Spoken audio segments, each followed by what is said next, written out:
వడ్డించింది. వారు తృప్తిగా తిన్న తరువాత ఒకరు పోగు చేయమని తన శిష్యులతో చెప్పారు.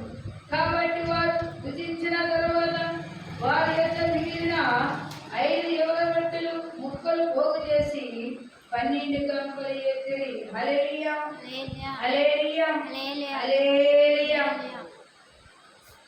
యేసయ్య ఏమి ఇస్తాడా? సమృద్ధిని ఇస్తాడట. లేనిది ఉన్నట్లుగా చేయగల దేవుడు, ఆయన చేయగల సమర్థుడు. మరి వెనకమాల నడుస్తున్నారు, ఏమన్నారు? ఏం చెప్పదయ్యా, మరి ఏమున్నాయి? చిన్నవాడి దగ్గర 5 రొట్టెలు 2 చేపలు తీసుకొని 5,000 జనానికి పెట్టగా ఇంకా 12 కంకులు ఎత్తారట. హల్లెలూయా. దేవుడి సన్నిధిలో ఎప్పుడు పొడిస్తే అది ఎప్పుడు ఎత్తబడి కనబడతాడు. అది దేవుడిచ్చే దేవుడై ఉన్నాడు. మన దేవుడు ఎవరట? ఇచ్చే దేవుడు అంటాడు.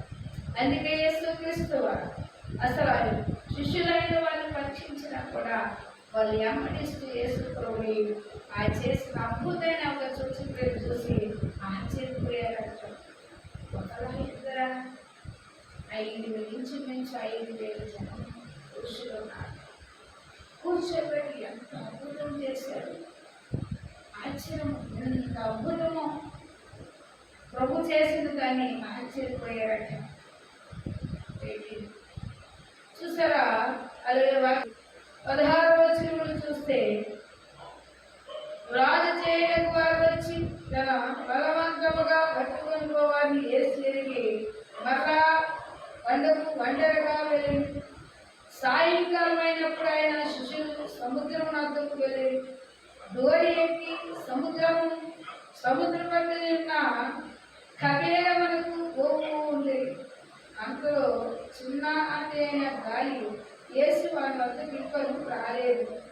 అప్పుడు పెద్ద గాలి విసరగా సముద్రము ఒడిగించుచూ ఉండేది. కానీ వారు యేసు ప్రభువు దోణితో వెలుచు ఉండగా సముద్రం బాగా ఉప్పొందింది.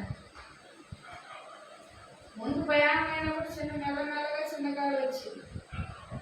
సముద్రం కొంచెం లోపలికి వెళ్ళేసరికి అక్కడ విపరీతమైన గాలి వచ్చింది.